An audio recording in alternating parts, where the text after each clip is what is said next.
लोगों को आभार व्यक्त करता हूँ कि जिनके साथ चलकर हम लोग राजनीति करते हैं और हमारे राजनीतिक गुरु भी हैं, इनके साथ हम लोग चल के आज आप लोग के बीच में पहुँचे हैं।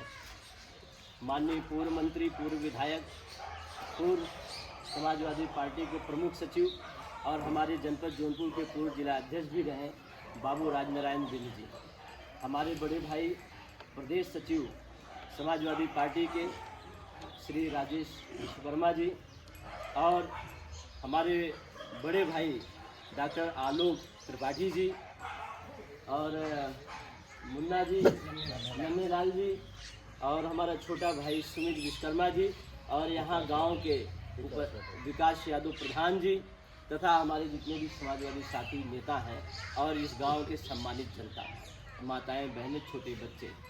साथियों, आप लोग जानते होंगे कि हम लोग किस लिए आए हैं। हम लोग जौनपुर से चलकर आपके फूलपुर वाले चुनाव में, उपचुनाव में आए हुए हैं। कारण इसलिए आए हैं कि ये भारतीय जनता पार्टी की केंद्र में 10 साल की सरकार और उत्तर प्रदेश में 7 साल की सरकार होने जा रही है। इस 7 साल की सरकार में माननीय योगी आदित्यनाथ जो यहाँ के मुख्यमंत्री उत्तर प्रदेश के हैं, आपके जस्ट बगल में आ रहे हैं। इनका भाषण आप सुनिएगा, टीवी और आप मोबाइल वगैरह सब रहेगा, पर वहाँ आप विकास की बात नहीं करेंगे, हमारे नौजवानों की बात नहीं करेंगे, आने वाले हमारे बच्चों के भविष्य के बारे में बात नहीं करेंगे। सिर्फ वो कहेंगे कि बटेंगे तो कटेंगे। इनका भाषण यही रहेगा, सुने भी होंगे आप लोग।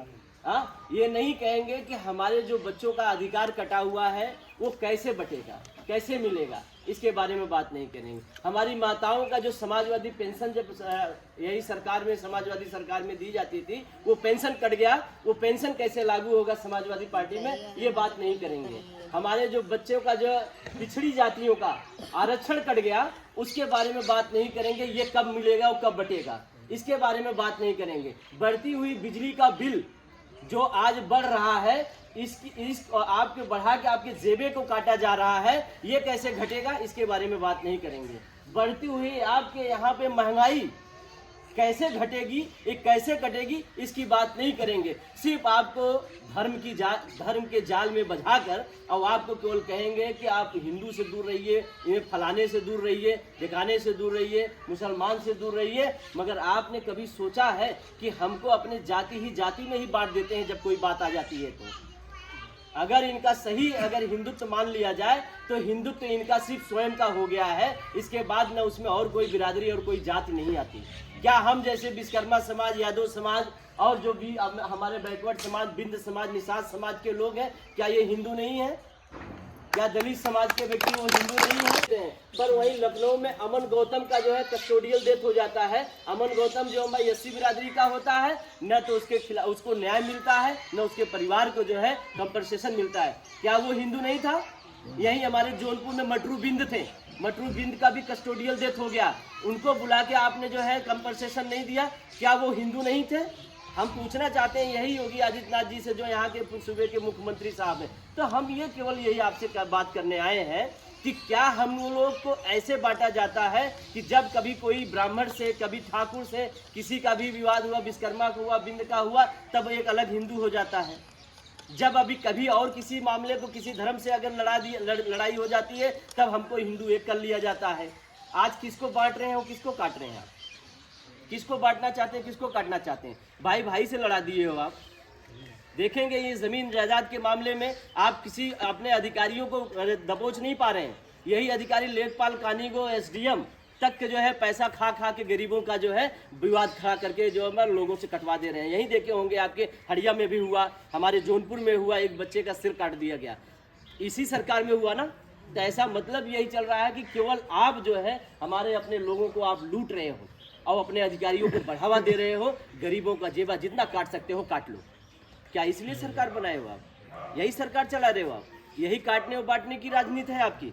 हमारी राजनीति समाजवादी पार्टी में देखिए, हम समाजवादी पेंशन लाए, 108, 102 एम्बुलेंस जो चल रही है, ये समाजवादी पेंशन ने लाया है। आज के डेट में जो आपको 100 डायल जो 112 कर दिया इन्होंने, 100 नंबर का देखिएगा, जब लेके आएगा आपके घर और परिवार में। एक लाठी रहा करती थी, जिसके पास 10 लाठी रहा करती थी, एक लाठी को मार नहीं पाते थे। तुरंत जो है आप 100 डायल पर फोन करिए और तुरंत पहुंच जाती थी आपका निराकरण करने के लिए। ये किसने लाया था? ये अखिलेश यादव जी ने लाया था। आपकी आपके बेटियों जो किसान थे हमारे यहाँ के, जो किसान थे, कभी अपने बेटियों और बच्चों को जो है लैपटॉप नहीं दे पाते 50 हज़ार का। मगर राष्ट्रीय अध्यक्ष जी की सोच देखिए कि गांव में रहने वाला एक गरीब व्यक्ति जो रहा है उसको तक अगर लैपटॉप पहुंचाने का काम किसी ने किया है तो अखिलेश यादव जी ने कहा है।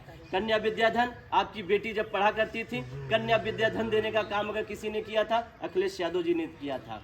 आज भी आप देखिए बेरोजगारी भत्ता किसी ने दिया। अगर नहीं रोजगार मिलता था किसी को, हमारे नौजवान साथी अगर पढ़ लिख के आगे जाते थे, जब तक रोजगार नहीं पाते थे तब तक बेरोजगारी भत्ता अगर किसी ने देने का काम किया था, अखिलेश यादव जी ने किया था। आज की सरकार देख लीजिए, रोजगार का यहीं बगल में आपके यूनिवर्सिटी है इलाहाबाद, बहुत लड़के यहाँ तैयारी कर रहे, पढ़ लिख रहे हैं, बार बार पेपर देते, पेपर लीक हो जा रहा है, बच्चे नौजवान को उम्र भी बीत जा रही है। तो ऐसे झूठ जुमले और बहकावे वाली पार्टी से बच के रहिए।